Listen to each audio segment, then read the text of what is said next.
So welcome back to me, welcome back to Thailand. True Blue Thai here from Thailand. I hope you're doing well. It's 1 Sao here in Thailand, which is Friday, and approaching midday here in Thailand. A few clouds around, been a beautiful day mostly. Been up since about 7, so I've got a few things done, and just been looking at the news and looking at things, and sort of preparing for, we don't know if we're getting more rain today, so maybe we had a bit more rain last night, for instance. Again, it's still in the rainy season. A lot of people said, we're finishing the rainy season now, finished. No, definitely not. But again, there's no particular dates, times when say that the rainy season is going to start or stop. Sometimes when we say, we're in the rainy season, I remember the beginning of the rainy season, it's been absolutely beautiful, and then we didn't see any rain for ages, but now we're definitely taking it for it now. But it's fine. But again, if you're ever coming up to Thailand, it's rainy season, seriously. Temperatures in around about 30 degrees regardless. When the sun does come out, you can feel it, right now, for instance, it's good.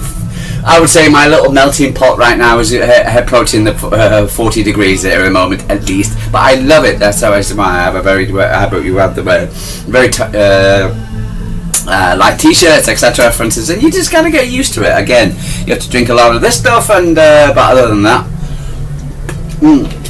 it's fine. It really is. Okay, a lot of people handle air conditioning. For instance, we're only here for a few weeks. That's fine. What's it called? You're gonna feel, you will feel it. What's it called? But again, it's not that bad at all. It really isn't. If you're going to live here, for instance, you've got to get used to it. So, and that has always been my philosophy. For instance, I lived in Scandinavia for 10 years, etc. Which is we know but they have lovely warm, dry summers, etc. But they have cold winters, so you just kind of get used to it. So I was walking around with t-shirts on, so people looking at me like I was crazy. But I adapted my body to it, and that's what you got to do, friends. You just have a lot of showers, drink a lot of water, and you think about what your body weight, etc., for instance, and you just kind of adapt to the situation. Anyway,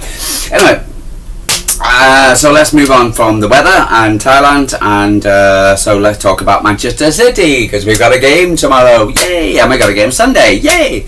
So the guys are playing tomorrow at 3 o'clock against Everton. It's probably already know, the return of the Premier League, and the ladies are playing the League and the and the League Cup of the group stage, the League Cup, etc. Won the first game against Everton, and then we've got the second game against Newcastle tomorrow. Sunday, before the international snow for the ladies. Anyway, but let's concentrate on the men for the moment. It appears that, for instance, we had a training session yesterday, and it was a good training session, and a lot of players were all back. Haaland posted a picture himself on the plane coming back. He's had nice. He's been great. That, for instance, he took his time off, and he's been off to Spain, etc. Done a bit of R&R, but seen his family, his baby, and he'll come back fresh, and he's looking forward. And he looked pretty good in his hat, for instance, on the training pitch. And there was good news and there was bad news on the training pitch. Because we was expecting 4 players to come back, and only 2 turned up, and 2 didn't. The 2 turned up was Omar Mamouche and Ryan Ignori, and the 2 not turned up, etc., was Rodri and Coutinho. Now, for instance, I was surprised by not Coutinho there, but Rodri, I was giving it. I know he was feeling better. Maybe he's doing some different kind of training. Maybe he's trying to do something different. Maybe he's training with a different somebody, wherever. But we'll find out today from Pep whether he'll train, whether he'll be in the squad against. For instance, against Everton. So it's not the worst thing in the world if he's not. We've got Villarreal on Tuesday, so for instance, so we've got for instance, and so between the 2 games, I'd rather have him for Villarreal than Everton, because I think we've got cover enough. But again, both games are mega important. Nico Riley, for instance, as well as Kovacic playing, as well as we've got again, for instance, we've got cover, should I say? So it's not the worst thing in the world, but it's not something I would like to see. I like to see him in training, etc., and get him back. But again, if it takes him a little bit longer, that's fine. I'd rather him to come back fully fit, because we did talk about him being fully fit after the international break, and Pep. And if he's not fully fit, that's fine. I'm not overly about it. What's the goal there? So I'll say yeah. So we'll see what happens anyway with Rodri. And there's a lot of talk about him, the Bayern Munich replacement, and now Anderson, this guy from Forest, talking about as well for 75 million. Talking City. Johnny was talking about him yesterday. So there was a lot of talk about his replacement. Rodri's replacement. LB was talking about this £400,000 a week contract not being signed by Rodri. I'm not sure about that. I don't know if it's on the table. I don't know what story, but for instance, I'm not going to. I don't know, for instance, whether that's true or not. I think, for instance, he would be more than happy to stay. I think he's whether City are playing a life without Rodri. I think, for instance, you've got to bring one hell of a player in to replace him. So, and me personally, for instance, even a 90% Rodri is better than most CDMs out there. So I just think he's just got to take it time with him and just slowly bring him back, etc. For instance, and and I'm sure it's very frustrating to him, but to lose him, etc. I think it would be a tragedy for Man City. Me personally, I know you've got to look at things. I know we can't be sentimental, but I think, for instance, we just got to be thinking. I think we've got to do whatever we can to get this guy back. Right, so but it was nice to see Raya Ignori and Omar Mamouche playing in training, so that was good. AK, I don't know what's happened with AK. Hopefully we'll get more if a reporter asks the right questions, and hopefully we'll get some kind of good information from Pep today, say about what's happening with AK.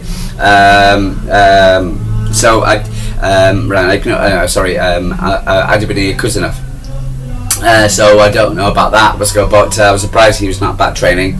But again, for instance, he might be doing fitness training, he might be doing something else, and he's not on the training pitch. So, but we'll see. We're getting Everton tomorrow. I did a bit of a review yesterday of Everton. I'll do another review tomorrow, for instance, about the Everton game. But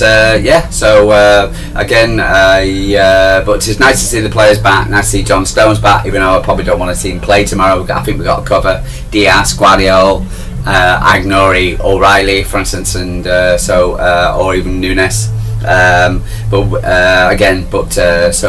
We shouldn't have an issue tomorrow, but you never know. So we still got plenty of players out there tomorrow. Should have a nice strong bench tomorrow. Let's talk about everything else. I've just been listening to Steffen Borsen, and he was talking about this salary cap, this trying to come out with these again, trying to curb. If it's not to replace PSR, this new idea of actually linking everything down to the last team who of how much they've won times 5. So I think they worked it out around about 550 million quid, and for instance, I think they worked out with Sheffield United or the last time, and but it all depends on the TV deal and how much money, but they said the two teams not happiest are Manchester City. Don't ever know, but basically what happens is it's trying to keep the spending of clubs down, trying to make it even spending clubs, but so you basically, the team who finished bottom of the league is what they've earned from TV deals times 5, so it works out about 550 mil anyway, so give or take.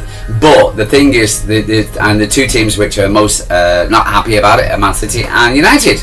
Ooh, both team up. But I know we've actually got our wage bill down because of Kevin De Bruyne, Jack Grealish, blah blah blah. So, again, I think it's wrong. I think, for instance, for a long time when I was a kid, growing up watching football, we used to always look at my Italian football, Spanish football, German football, and for instance, and how great their leagues were, how great the teams were, and the fact that they could afford players. And now the Premier League went off on it by itself from the Football League, and for instance, and now it's built up to be the best in the world. And the problem is now, Scottish detractors, but the problem is now is that the Premier League is okay. So, for instance, we have a lot of players that earn a lot of money, and is it right? Is it wrong? Is it moral? Is it immoral? It is, but it is what it is, etc. We've got the best league in the world, etc. For instance, with something we can as a British people, you can actually turn around and be happy for, you know, something well, not the country, the government's doing right, but at least this. Now they brought in an independent regulator, and they're talking about, for instance, substandard clubs of going bankrupt, and which I think is wrong. Sometimes I think it's you know, whatever happened to the likes of Bury, and you look at Bolton, if you're looking at what happens in Sheffield at the moment, I think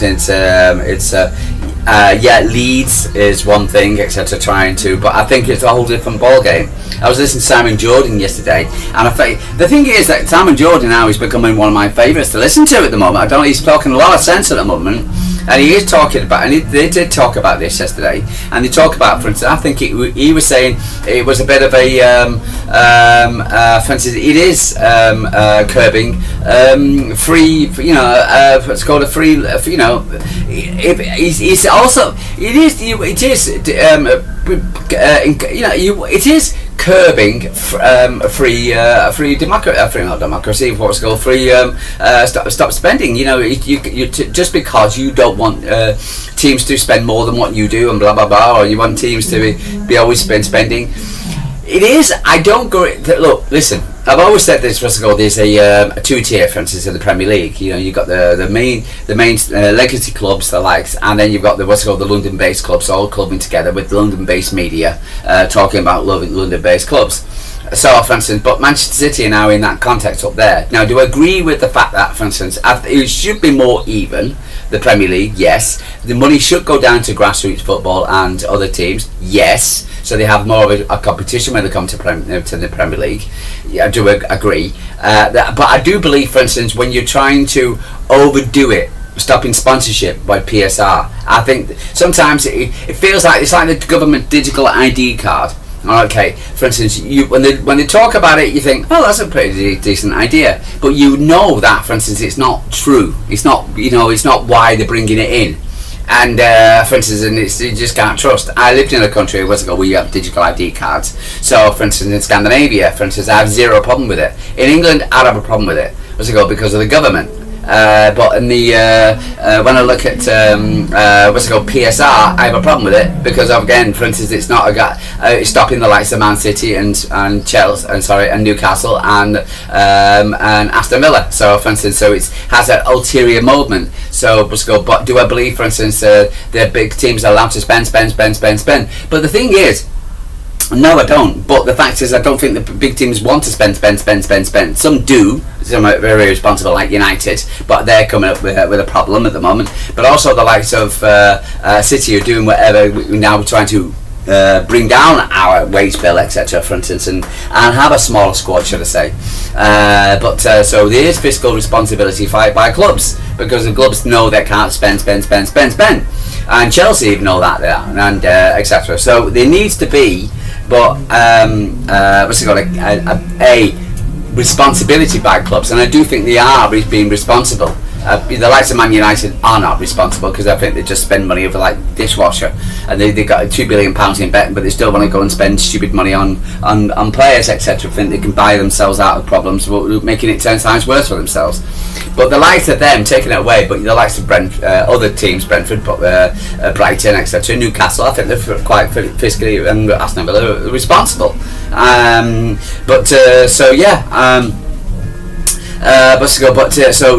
also, for instance, we also talk about the European stage and the world stage, and the likes of, for instance, if England, Steffen Borsen was saying, if England would be responsible for for instance, 550 million. Well, Spain's will be 700 million. So we're out of disadvantage there. So we'll be, when we talk about teams winning the Champions League, it's putting an anchoring. That's what it's called. You're putting an anchor on the Premier League. What's it called to compete in the Champions League? So so I don't think it's a good idea at all in that way. So So anyway, so let's move on. So that's. We can always have a dish to it. So let's have a look. So the boys are back in town training. So which is a good, nice, happy faces of players coming back. So yes, good, nice to see the young men are back. For instance, I believe it's Black Awareness Week. Okay, right, okay, but no, but I'm happy. For instance, I've got no problem about Black Awareness. I'm just sick and tired of the fact that we're doing a Black Lives Matter standing with one leg. I have no problem with black people at all whatsoever. I just think, for instance, we're just kind of, it's okay to, well, just we don't go overboard, especially this bearing one knee, etc. So it's just, to me, it's just for show.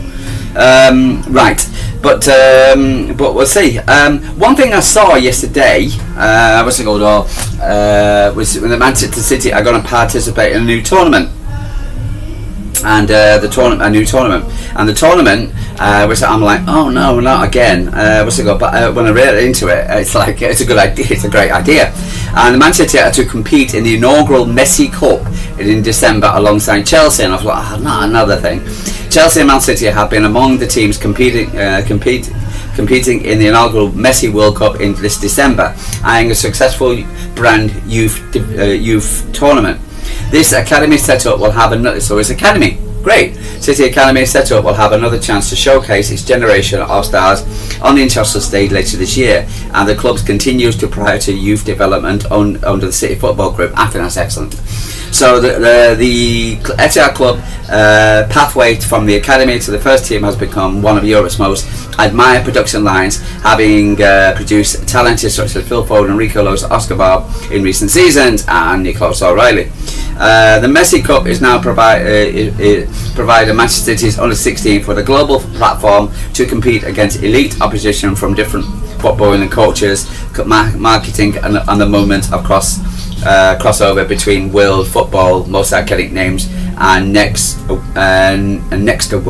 wave of young prospects seeking in the following footsteps.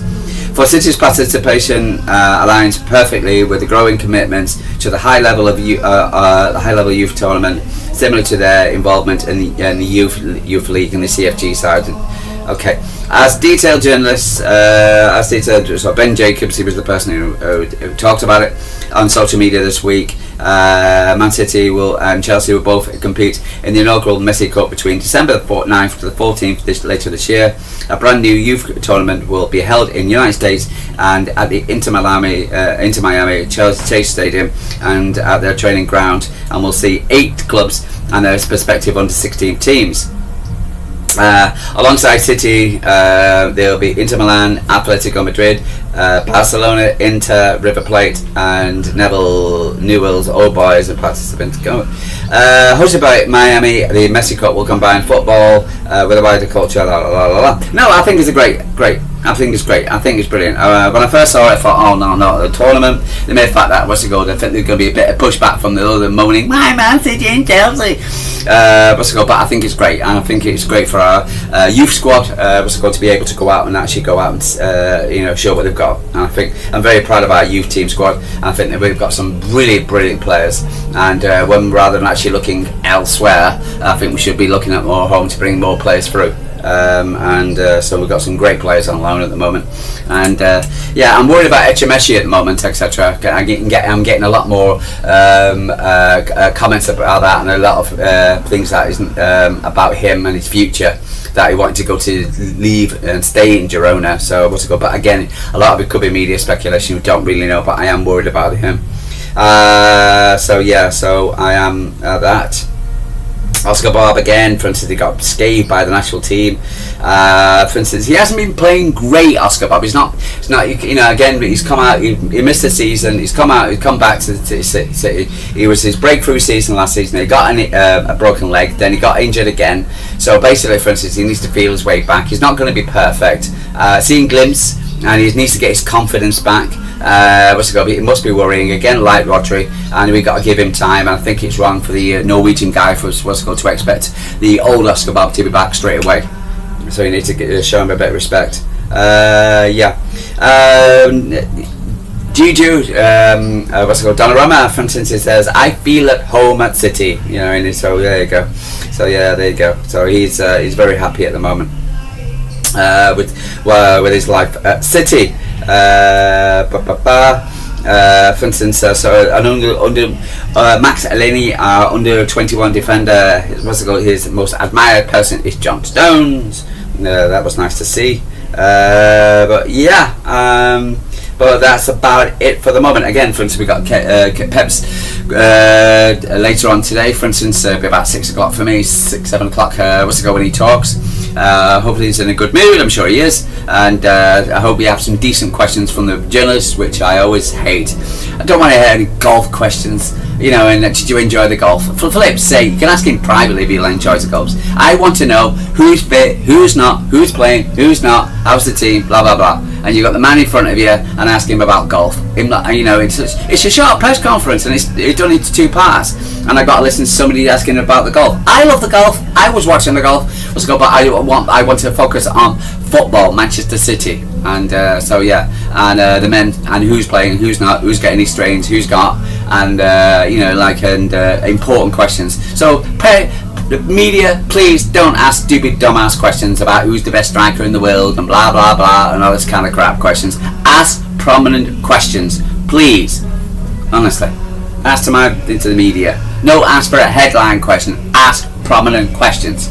Got Pep Guardiola on Strange Phone. You asking him about stupid questions about what do you think of Harry Kane? What do you think about honestly, ask questions relative to Manchester City football. Okay. Anyway, guys, I'm gonna love you and leave you. True Blue Time from Thailand. Like and subscribe. Tell me what you're thinking. Am I right or wrong? What do you think of the? Should we bring in caps for players, for instance? And should we ban the PSR? Yes, I think so. Is it stopping competition? Yes. Is it stunting the growth of football in the future? Yes, I do believe so. But what's your comment? What do you believe? I'd like to know. For instance, it's a discussion group, so I want a proper discussion with proper City fans about what about our club and where we see our club in the future. So and again, for instance, we're expecting the 115. It feels like it's like a cloud, like in Thailand when I can see the rain clouds coming over. I can just see a black cloud getting bigger and bigger and bigger and bigger. And this 115 is going to drop. It really will, seriously. And it's like I'm preparing my mental health, my physical health for when it drops, because regardless of what happens, I do believe we've won, but regardless of what happens, even if there's a tiny smither of Premier League they've won, etc., or in any kind of thing, etc., we are going to get hammered. So peace. I've got to be like Buddha. Anyway, guys, I'm going to love you and leave you. True Blue Tie from Thailand. Like and subscribe. I do this every day for around about 20 minutes. So I've gone over as per usual. Heard me a rabbit too much, and I'll speak to you tomorrow after the press conference.